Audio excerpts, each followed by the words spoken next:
Wow, okay. It is so good to be back with you all this morning. I'm bringing you greetings from the entire team at Choshin Farm in Zambia. I am fairly confident that Jeremy and the kids are watching, so they are here with us in spirit, but it's my gift to be here with you in person, so this is a real treat for me. It's been over 5 years since anyone from our team has been back for this kind of visit, and I recognize that when that much time has passed, it would be really easy for me to just go through all of the programs and the projects and things that have happened in the ministry in the last several years. But I truly believe that the benefit of these kinds of visits is not just that I would share with you things that have been significant in our life, but that I would be able to share with you stories that also deeply connect with the way in which God is moving in your midst as well. And so what I'd like to do this morning is I want to share with you 3 stories of hope.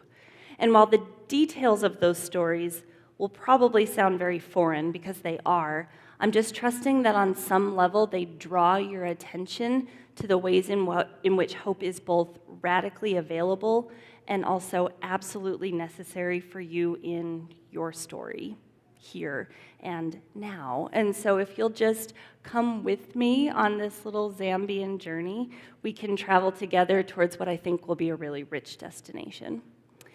Nothing has impacted the ministry of Choshin Farm in recent years more than our involvement with a woman named Mary. Mary is in her late 40s. She's a mother and a grandmother, and she also happens to have epilepsy. Now, her epilepsy was previously untreated because as a mysterious fainting disorder, it's always been associated with cursing and with witchcraft. And so most people with a condition like this, Mary included, work very hard to hide that condition so as to avoid shame. Well, one day Mary was in her fields with her husband, and she was cooking lunch for the two of them over an open fire, and she had an episode that caused her to unconsciously land in the fire and to stay there for nobody knows how long. Now, I had been tending to burns in the community for several years at this point, largely because the government-run clinic in our area functions more like a dispensary, and it's really not set up for this kind of care. And so while I am not a doctor or a nurse, I more or less got pushed into this role. And with each new case that came my way, learned a little bit more, became more competent until over time I just developed a reputation as the person to go to in these situations. But when Mary's family came to me, this was an entirely different story. She hadn't just touched fire, she had stayed in it. And so I went and I took one look and I said, there is no way.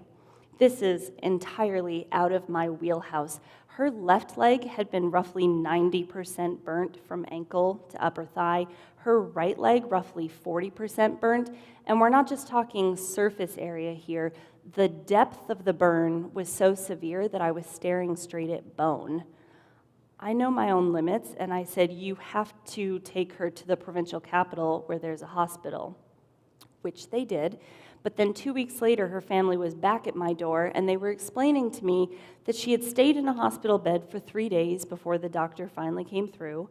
And when he did, he simply told them to take her home and use traditional medicine. Now, I knew what traditional medicine in this context meant, and they understood, but I should tell you, traditional medicine for burns in our region of the world is very standard. It's the application of ashes, specifically the ashes of burnt turtle shells. And so this woman, who realistically needed an ICU burn unit, had been told to go home and dump ashes on her raw flesh. Translation being, they told her to go home and die without actually telling her that. And now her family's back at my door because after having followed those hospital's directives, she, not surprisingly, was not doing well, and they were begging me to do something. I had to step inside for a minute because there was a decision to make here. Do I do nothing, which would have been reasonable, like the hospital had done, and she dies? Do I try to do something, and she still probably dies, except now I feel responsible? Or do I try to do something and just really, really hope for a miracle? Given that the one place that should have taken responsibility for her had already said, your life is not worth saving, I did feel led in my spirit to at least try, even though this was 1,000 times worse than anything I had ever dealt with before. So I brought her to our house so that I would have access to a slightly cleaner environment than her mud brick, dirt floor hut. And when I got her to our home, I undraped the blanket that was over her legs, and I almost threw up, in part because the smell of the infection that had set in under that caked-on layer of ashes was just overpowering, and in part because I was just scared. I kept thinking, this is insane. What on earth do I think I'm doing here? Now, I'll spare you the details because for most of you, it's probably a little bit more than what you bargained for on a casual Sunday morning. But suffice it to say, from that point forward, every single day, twice a day, I would bring her to our house, and she would sit on the back of our bathtub so that I could debride, wash, clean, and bandage both of her legs while she ate 2 eggs and drank 12 ounces of Ensure. And I did this for months and months and months. And all that time, I am stewing over the fact that it was witchcraft and animism that had kept her unmedicated for that long, stewing over the fact that every single day I am staring face to face with my own inadequacies, struggling over the fact that our children, bless their hearts, had become really vocal about just how much of my time was consumed with Mary's care and how our family's life basically revolved around her. And we went on like this for 2 full years. And then right around that 2-year mark, I got a phone call. Mary's fallen again into fire, except this time it's her face. My heart dropped out the bottom. We had been caring for and praying for this woman for over 700 days at this point. And I could feel so deeply in my heart that hope deferred was making my heart sick, and I did not know what to do about it. I immediately began scouring Scripture for comfort, and I landed on Isaiah 49:23. I am the Lord. Those who hope in me will not be disappointed. My friends, I have to tell you, I wanted that to be comforting, but it wasn't, because after 2 long, very hard years, I could no longer pretend like I wasn't very disappointed. Disappointed is really too soft of a word. I was devastated.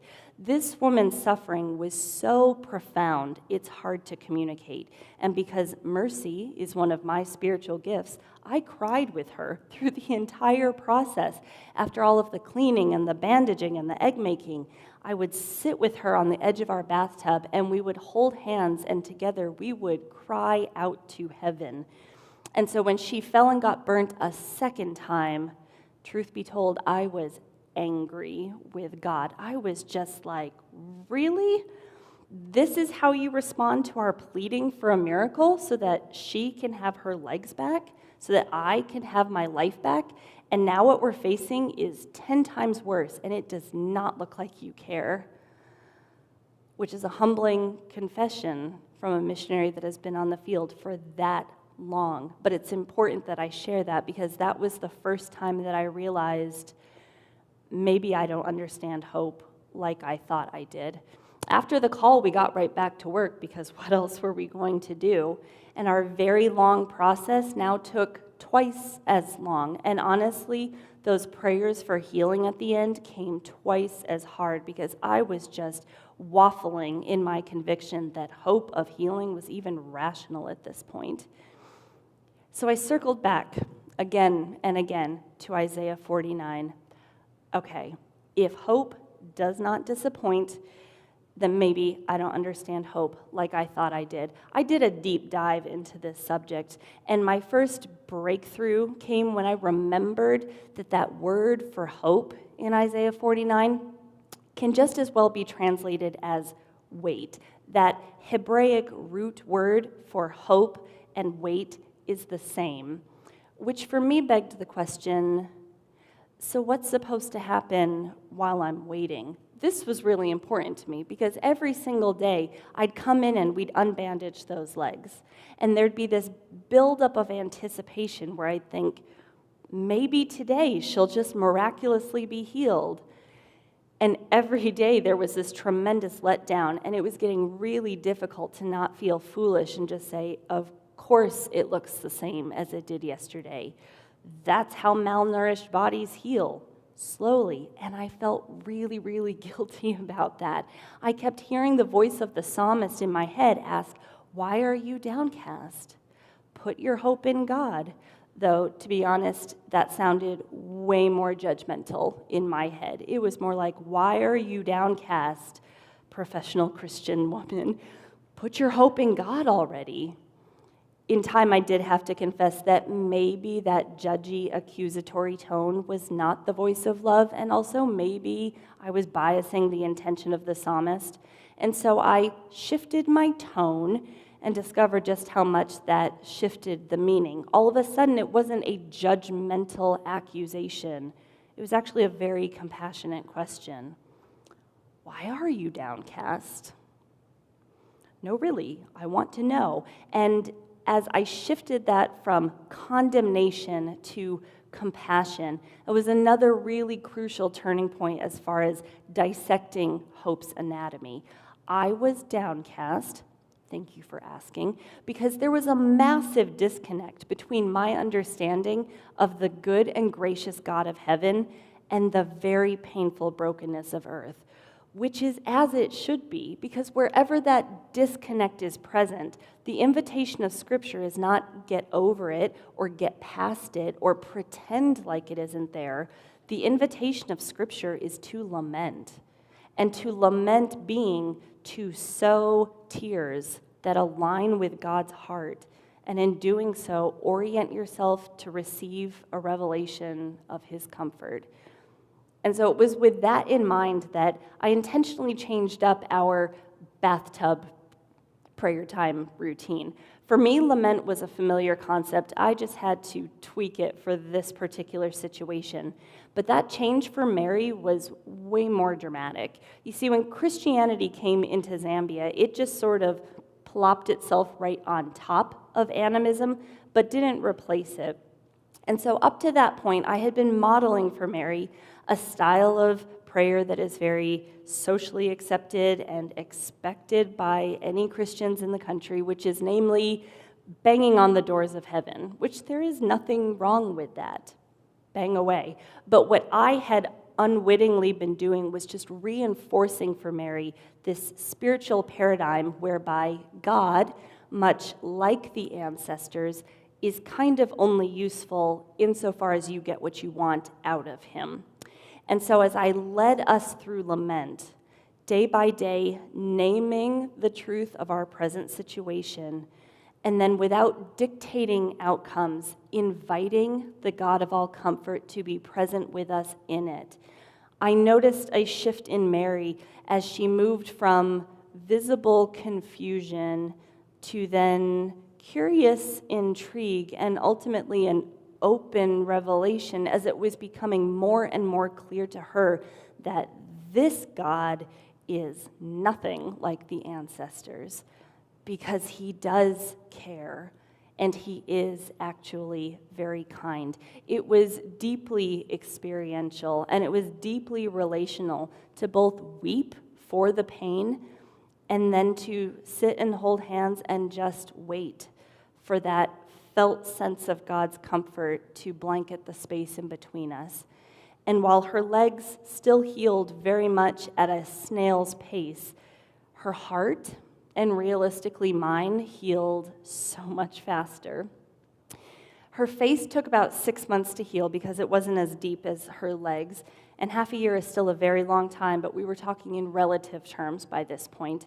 And then right around year 3, we finally get some good news. Somebody gives me a tip that there's a visiting plastic surgeon that's coming up from the capital to our province to do a skin graft. I am so very excited. I immediately get Mary's name on that list. We get her into the hospital. She goes in to have a skin graft. We're just praising God that this is finally the end of our very long healing journey together. I visit her every single day for 2 weeks while she's recovering. And then the day before she was to be discharged, the nurses came through to unwrap her legs for the very first time post-op and see how things were going. And Mary and I are watching those bandages come off, first with great anticipation, which then quickly turned to utter disbelief as the bandages came off and we watched all of that freshly grafted skin just come right off with it. And what I need you to understand is that Mary starts sobbing, and rightly so, and I am sobbing. But what's so important is that by that stage in our journey together, I could notice that the quality and content of those tears was very, very different, because at that point, they were tears reflecting Mary's worthiness, not my own distress. And so I was no longer afraid of them. I was kind of freaking out everybody else in the hospital ward. I mean, we're in an open concept 40-bed ward, and I can hear everybody else saying, "Oh, dang. I think Monsa General broke the white lady," which is fair enough, fair enough. White women crying distresses me too. But through repeated exposure to lament and attunement, we had come to a place where we knew that hope is not a feeling, it's a person, and his name is Jesus, and we had walked with him for such a long way. And Mary grabbed my hand, and she said what I was thinking, but it meant infinitely more coming out of her mouth. She said, "Bethany, there is still hope. God is still with us."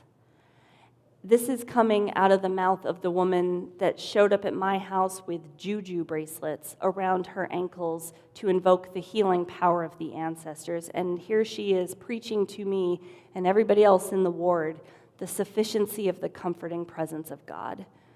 The significance of this was not lost on me. This woman had been dead to animism and had since come alive to God, and so many people had been watching. After that failed skin graft, her total healing took about another 1.5 years, and while her miraculous freedom from witchcraft and animism is definitely the focus here, oh no, I broke the clicker. There we go. While her freedom spiritually is definitely the focus here, I do think it stands worth pointing out that she's not without her physical miracle either. Because lest we forget, she 1,000% should have died. But what I can appreciate now so very much is that if we had received that wished for prayer for instantaneous, miraculous physical healing before day 1,456, neither she nor I nor so many other people would have been so deeply formed by it, and I am not at all disappointed about that. Towards the end of our time working together, I pulled up in front of her house. Thanks, Brandon. I pulled up in front of her house to drop her off, and I saw what looked like half of the village running to the other side of the road. I went over to see what on earth was going on, and when I got there, I was absolutely horrified to see a man standing straddled over a woman named Makungo, who was half naked and face down in the dirt while he was wailing on her as hard as he possibly could. There were probably 300 or so people in the crowd by this point, so I turned to the people next to me and I said, "Why is no one stopping him?"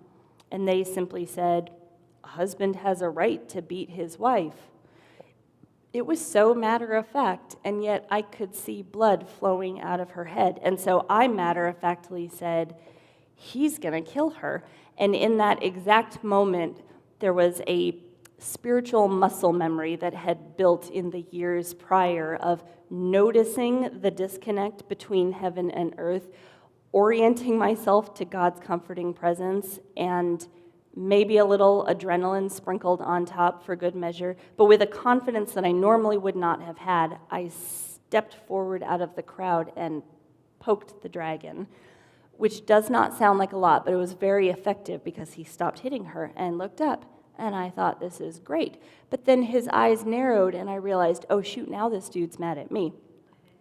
He lunged forward, ramming me backwards through the crowd, and is just screaming, how dare you, clearly intent on punishing me for my disrespect. And after 30 seconds to a minute or so, I realize this dude is not letting up. And now I'm screaming back, you're breaking my arms, you are breaking my arms, because I genuinely thought that that's what the goal was.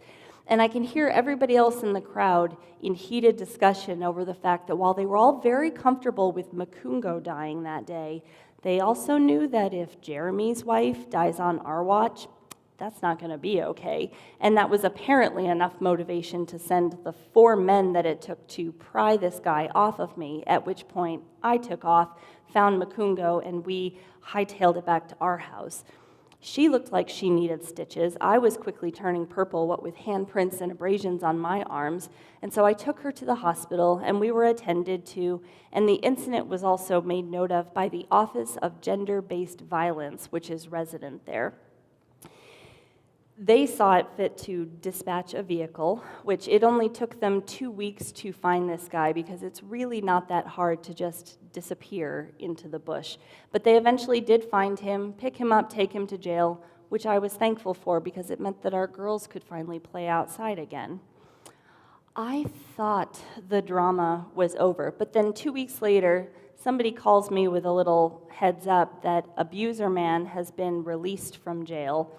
And that very same day, I received a summons to appear at the palace of Chief Kalasa Lukangaba.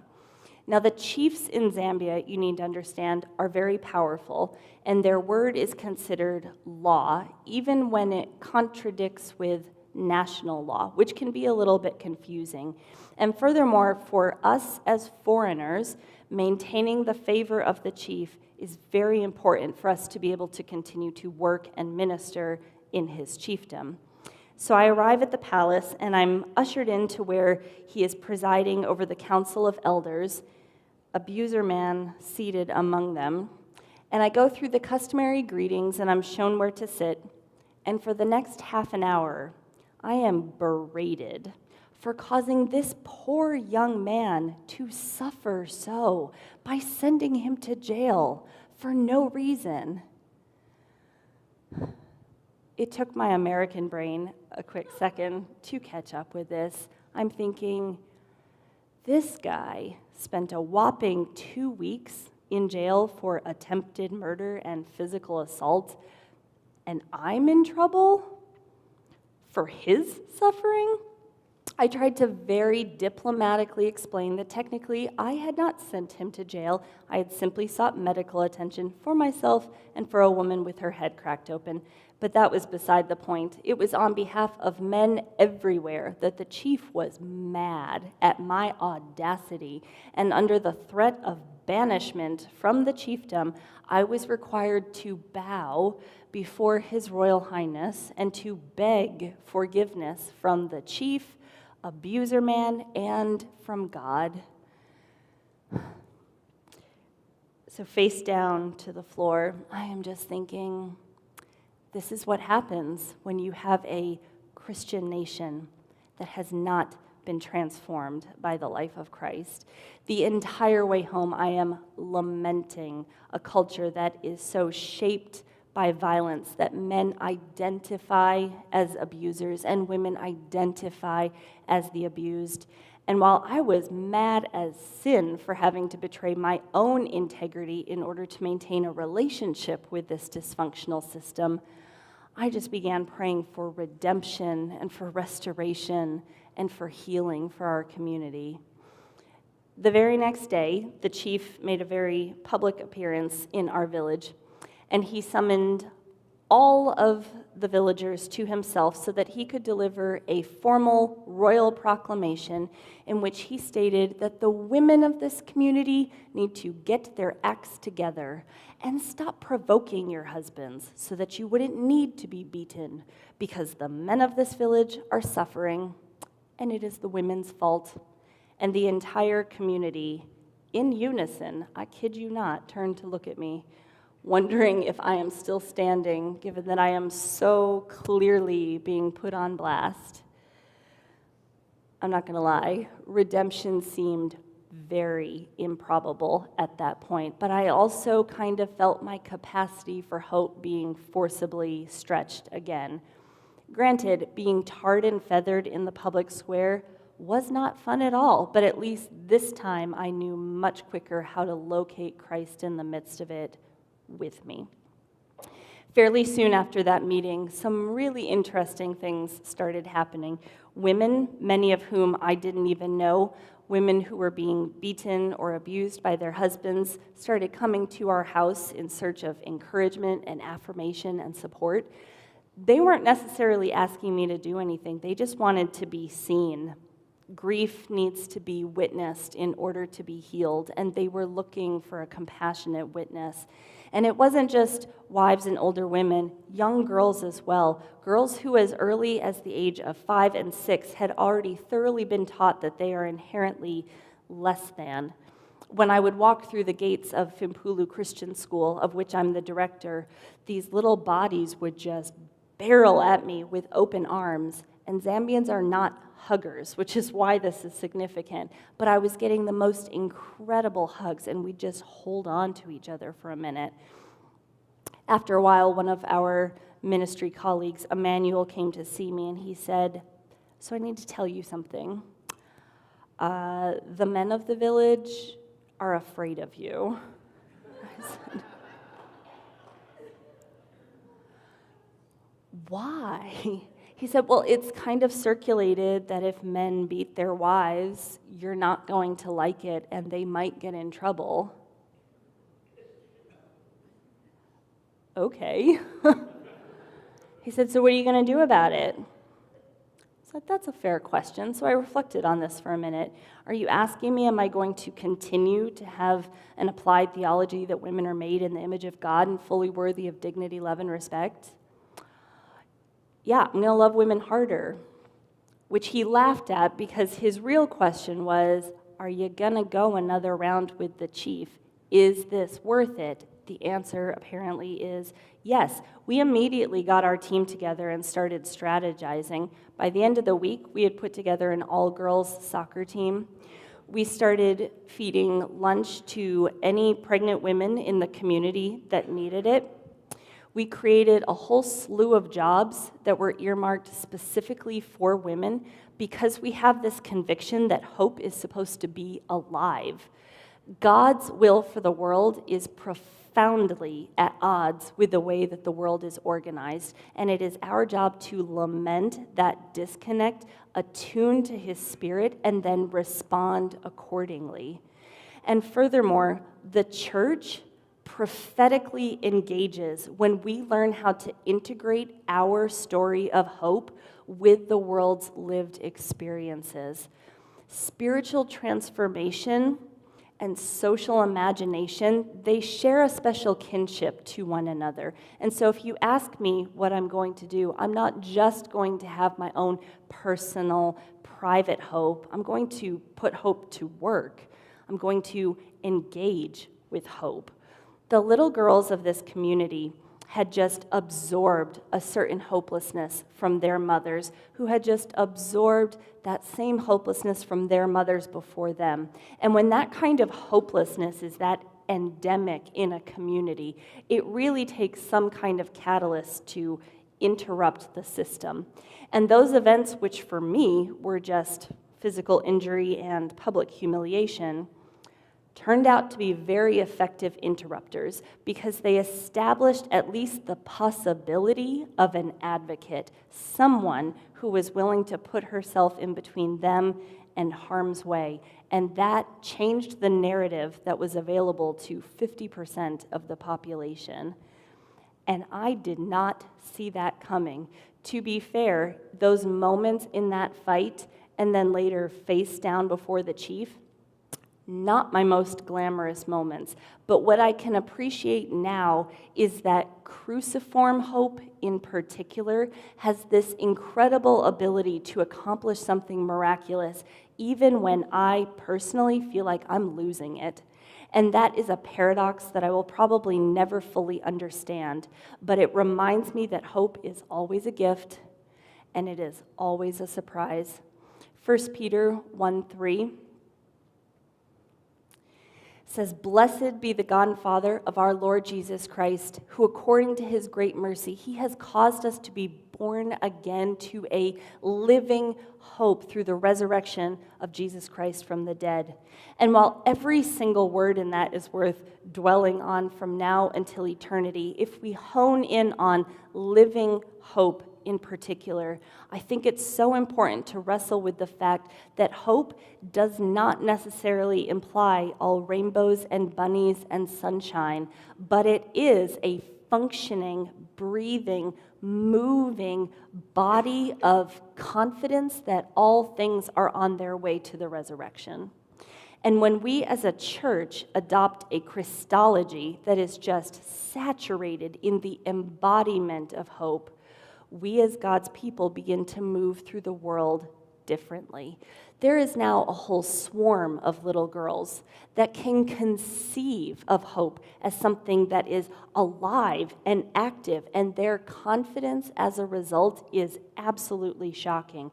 I have never seen anything like it. Now, when any little girl in the community succeeds, it is a full-on celebration because a baseline for dignity has been established, and that has not been without effect.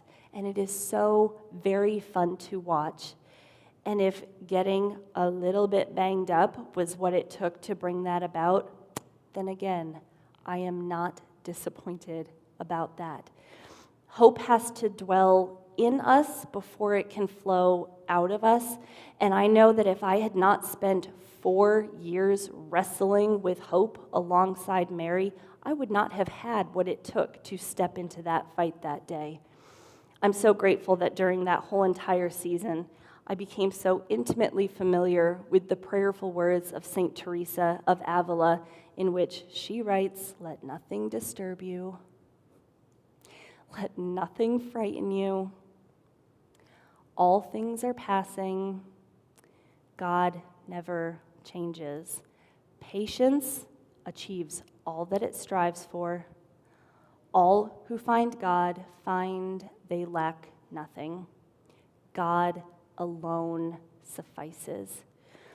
Between the hundreds of people who had witnessed us care for Mary for 4 years and the hundreds of people who had witnessed this epic showdown between the village patriarchy and Jesus's actual care for women, it was becoming increasingly visible to us just how much this sufficiency of the presence of God was working its way into the lives of thousands of people.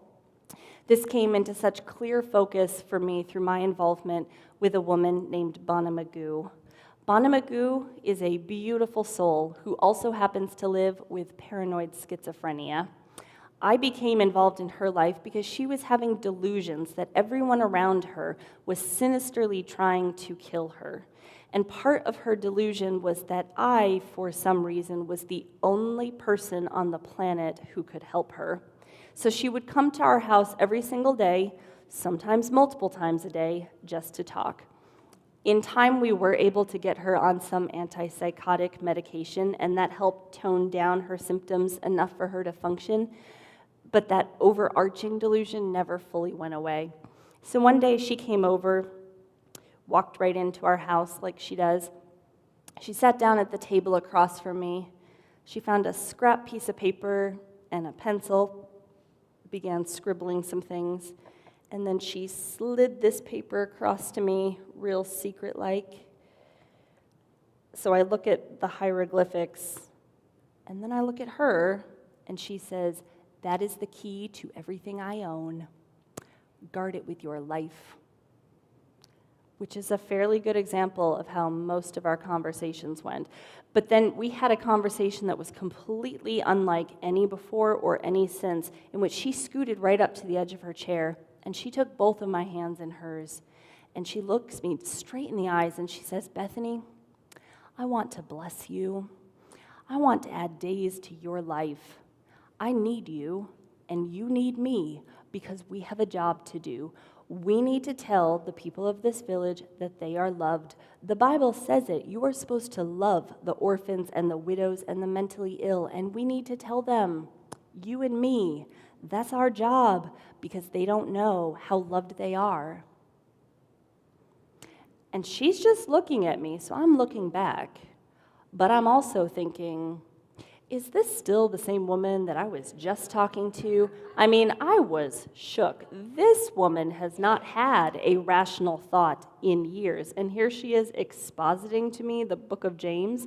I mean, misquoting it, but cleverly so by including mentally ill right alongside orphans and widows as examples of vulnerable people among us. It was so profound because it was very much as if her spirit were communicating to mine and just saying, I need you to pay attention right now.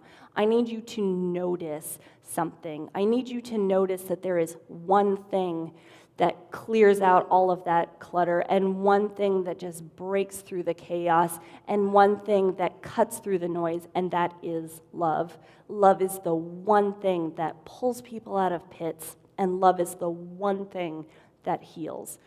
This woman's inner world is so disorganized. Her mind betrays her on a regular basis, but I saw it so clearly. Her soul knows.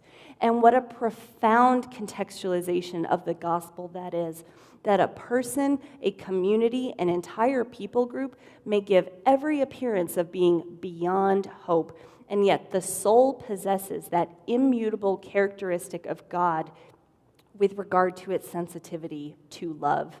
And this is where, for me, hope not disappointing comes full circle, because we read those same words that we read in Isaiah 49, except now Paul is writing them in Romans 5, and with just a little bit more meat on their bones. As he says, we also glory in our sufferings because we know that suffering produces perseverance, and perseverance character, and character hope, and hope does not disappoint because God's love has been poured out into our hearts.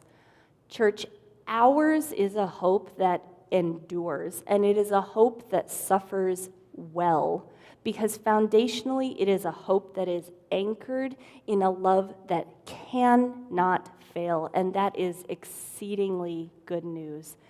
When Jeremy and I reflect on 15 years of ministry, when we think about the farm and the school and the health and the sponsorship and the pastors and the camps and the students and all of it, when we consider God's faithfulness to us and the ways that this journey towards hope has shaped us, I hear Bonamagoo's words, and I'm just so keenly aware that love is the fruit of hope's perseverance. I know myself, and I know that without an anchoring hope, I would have burned out or tapped out a very long time ago. But hope held us when it was foolish, like with Mary, and hope held us when it was risky, like with all of those women. And hope was the thing that brought meaning to Bonamagoo's chaos. And this movement of love in our midst is the fruit of all of that. I'm in America right now because I'm hoping to rally 200 more sponsors for kiddos at Fimpulu Christian School, because Jeremy's hoping to serve 10,000 people at church camps and conferences this year, because our ag team is hoping to process 500 tons of produce for rural farmers. And it just makes me so curious for you, church. what are you hoping for? What are you hoping for? Because while your ministry may not be in the bush of Zambia, though I sure wish it were, where you are matters deeply. Because, like Bonamugu said, people don't know how loved they are. And I would just tack on to the end of that, and it is severely impacting their access to and understanding of the gospel. And in order to have fully alive, compelling, contextual, relevant ways to communicate that, it requires a process that has to start with hope. And so I'll invite the worship team to come back up as I just say this, that Lord willing, Jeremy and I have another 30 or 40 years to wake up every day and start with hope and be able to carry that hope to its necessary conclusion, which is the fruit of love and the glory of God. And that would be my prayer for you as well.